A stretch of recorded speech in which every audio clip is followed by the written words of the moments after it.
Today's the 7th, Friday the 7th. Yep. Good week. Thank you so much, Village. I don't really know Jeopardy, but I'm going to try this question, okay? I'm going to describe these adjectives. How does it go? The answer is? The answer is, I'm going to list some adjectives, and you're going to tell me what I'm describing. Ready? Okay. Intrepid. They're all together. Don't answer for each. Let me finish the list. Intrepid, tenacious, hardworking, dedicated, persistent, determined, persevering. Who are the employees of the city of Carmel-by-the-Sea? That's like good for like a cup of coffee. Nice job. Well done. I should have got the daily double, but You should have. I don't know what that is either, but do you not watch Jeopardy? Today is. I don't. I never have. I've never seen it. Today is Employee Appreciation Day, and so we just want to extend our profound thanks to our hardworking, dedicated employees, the ones who have been here for 2 weeks, and the ones who have been here for 35 years. It's we set the bar for local government employees, and we just want to say how much we appreciate everything that you do, day in, day out, on your days off, weekends, evenings, storms, whatever, fair weather. So thank you. Yep, couldn't have said it better myself. Good job. Yeah, maybe. We'll see. What else do I have here, buddy? I have some really great public meetings this week at the City Council. Thank you so much for coming out and sharing your thoughts. We rely on those. One of the big items coming up, we've got 2 meetings in 2 weeks. On the 24th, we have our initial review with the City Council of our capital improvement budget, our recommended projects for next fiscal year. That's very, very important. This council wants to tie together the priorities that we set last week. That'll still be in draft form, but we'll present them with the CIP for next year. So please come out and share your thoughts on how we should be spending taxpayer funds. We'll do that. And then on the 27th, that Thursday, we'll talk about the police department next steps as well. So I think I'm off track, but that's You're doing great. That I think is what I have on my little list for so far.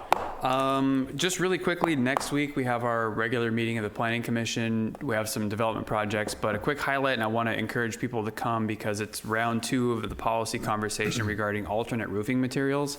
It's been sort of like couched as metal roof, but we're talking about all kinds of alternate roof materials. And with that in mind, the team has been pulling together all kinds of samples. We'll have all kinds of samples. This one's pretty light.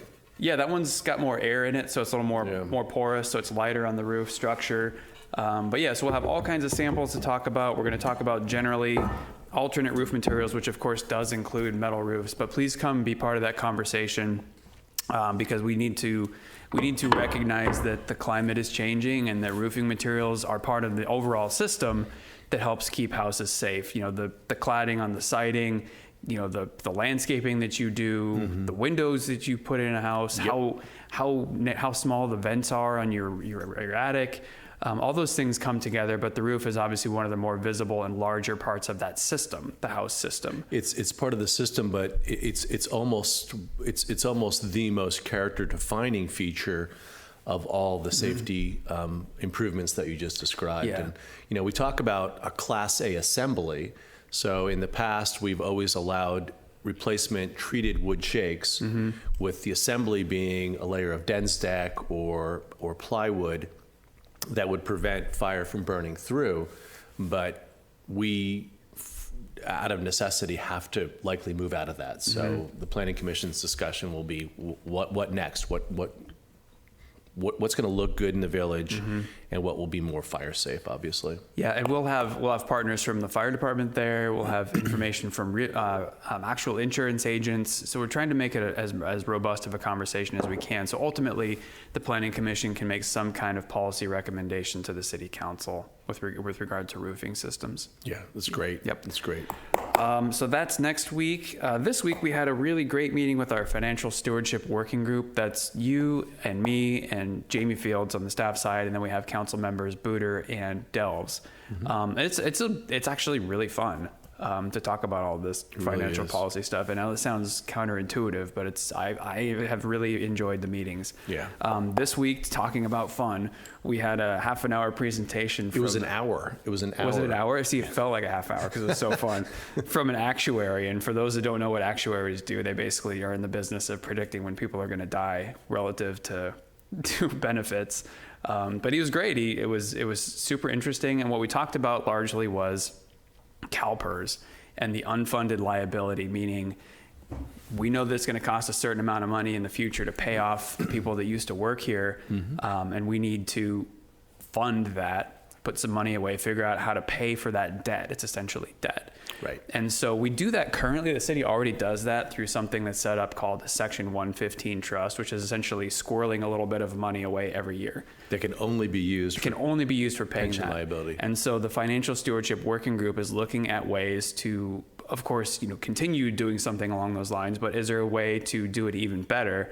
So we're in effect paying down that long-term liability. You think about your home loan. If you have a mortgage on your house, if you pay a little bit extra every month, the end of it, you're paying, your total amount goes down at the end because of all the interest and everything. So the Financial Stewardship Working Group is looking at that. We're also going to be coming to the community because this is a really complicated topic. Like I breezed over a ton of stuff there. Yeah. But we will be coming in a very soon meeting, maybe when we start talking about the budget, with the presentation from hopefully the same actuary, because I thought it was really digestible. There were some great charts. It does take a little bit of time, so you have to be willing to sit for half an hour, although apparently it was an hour. So yeah, it was good. So I really am enjoying those meetings, and I think that they're doing what they were intended to do when it was stood up by City Council, is to dig at a little deeper level and spend a little more time than what can be spent typically at a public meeting, and then bringing that information to the community. Yeah, and I think that is really the next step. Is his name is Ira Summers was his name. And yeah, he really simplified, not that either of the council members needed simplification, but it was very palatable. We have, and the charts are dynamic. So if the council decides to pay down our UAL, our unfunded actuarial liability, we by $1 million additional per year, we can see how our long-term UAL, which now sits at about $30 million. And again, it changes by a couple of factors. One is mortality, how long are retired annuitants and how long we are gauged to live, and then the stock market, right? And so that's why it goes up. We have about 105, 108 retired annuitants, and we are funded at about the 71, 72% level. That's 72 cents out of a dollar, right? So again, how do we close that 30-cent, 28-cent gap? And so council will be presented with some options on how to do that. The past council said we're going to squirrel this money away in the Section 115 trust, which is irrevocable. So it can only be used, as you've said, for pension liability, can't be used for anything else. And is that the proper tool to get our arms around our UAL until the point when it's paid off? You were worried I was going to go into too much detail. Jeez, I know. Sorry, I was an hour. You really let it rip. Okay. So that's coming soon. Keep an eye out. The last thing I have for people is just to remind them that Sunday is daylight savings. Spring ahead. So we'll set our clocks forward an hour on Sunday. Yep. Spring forward, lose an hour. You'll be late anyway, so it really won't matter. Touche.